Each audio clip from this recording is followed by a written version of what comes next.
السلام علیکم ورحمۃ اللہ وبرکاتہ۔ بسم اللہ الرحمن الرحیم۔ ترجمہ قرآن جماعت ششم میں آج کے دن ہمارا موضوع رہے گا حضرت آدم علیہ السلام۔ حضرت آدم علیہ السلام پہلے انسان ہیں۔ اللہ تعالیٰ نے آپ علیہ السلام کو مٹی سے پیدا فرمایا۔ حضرت آدم علیہ السلام سے انسانی نسل کا آغاز ہوا۔ اسی وجہ سے حضرت آدم علیہ السلام کو ابو البشر یعنی انسانوں کا والد کہا جاتا ہے۔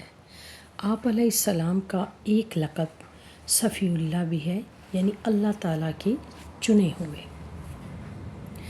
حضرت آدم علیہ السلام کو پیدا کرنے سے پہلے اللہ تعالیٰ نے فرشتوں کے سامنے حضرت آدم علیہ السلام کی پیدائش کا ذکر فرمایا کہ میں زمین میں انسان کو اپنا خلیفہ یعنی نائب بنانے والا ہوں۔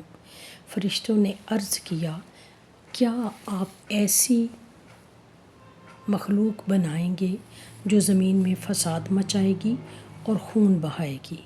اللہ تعالیٰ نے فرمایا، جو کچھ میں جانتا ہوں وہ تم نہیں جانتے۔ اللہ تعالیٰ نے حضرت آدم علیہ السلام کو پیدا کرنے کے بعد تمام چیزوں کے نام یعنی ان کا علم سکھا دیا۔ پھر چیزوں کے نام فرشتوں سے پوچھے۔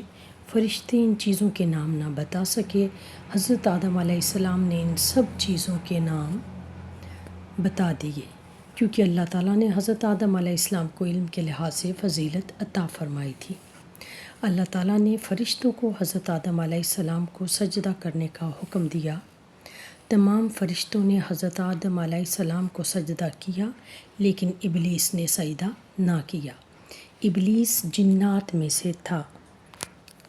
ابلیس نے تکبر کیا اور حضرت آدم علیہ السلام سے حسد کیا۔ اس تکبر اور حسد کی وجہ سے اس نے حضرت آدم علیہ السلام کو سجدہ کرنے سے انکار کر دیا اور کہا، میں اس سے بہتر ہوں۔ تو نے مجھے آگ سے پیدا کیا اور تو نے اسے مٹی سے پیدا کیا۔ یہ سورہ اعراف کی آیت نمبر 12 ہے، اسی کا یہ ترجمہ ہے۔ اللہ تعالیٰ نے اس سے فرمایا کہ تجھے ہرگز یہ حق نہیں پہنچتا کہ تو یہاں رہ کر تکبر کرے، اس لیے تو ذلیل اور رسوا ہو کر یہاں سے نکل جا۔ ابلیس مردود نے اللہ تعالیٰ سے قیامت کے دن تک مہلت مانگی تاکہ وہ اللہ تعالیٰ کے بندوں کو اللہ تعالیٰ کے سیدھے راستے سے ہٹا سکے۔ چنانچہ بندوں کی آزمائش کے لیے اسے یہ مہلت دے دی گئی، مگر وہ اللہ تعالیٰ کے نیک بندوں کو سیدھے راستے سے نہیں ہٹا سکے گا۔ اللہ تعالیٰ نے حضرت آدم علیہ السلام اور حضرت حوا علیہ السلام کو جنت میں رکھا۔ اللہ تعالیٰ نے انہیں اجازت دی کہ جنت میں جہاں سے چاہیں کھائیں اور پئیں، لیکن ایک درخت کے پاس جانے سے منع فرمایا۔ ابلیس نے ان دونوں سے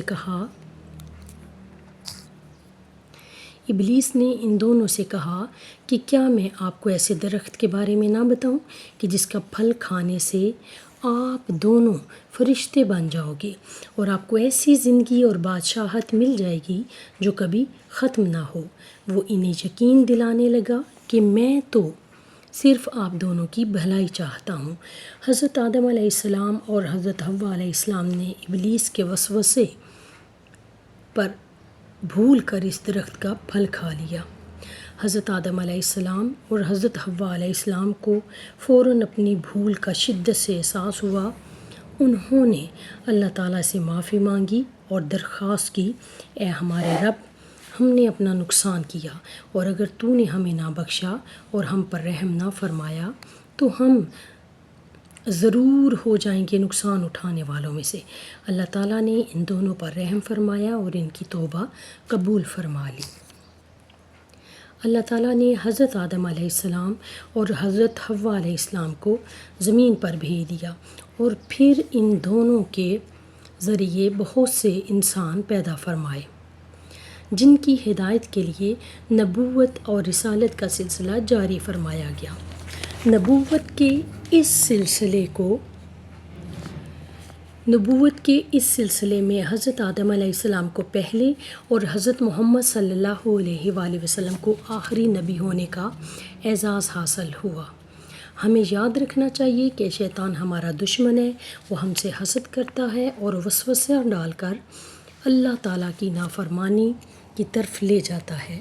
ہمیں شیطان کے شر سے بچنے کے لیے اعوذ باللہ من الشیطان الرجیم پڑھ کر اللہ تعالیٰ کی پناہ مانگنی چاہیے۔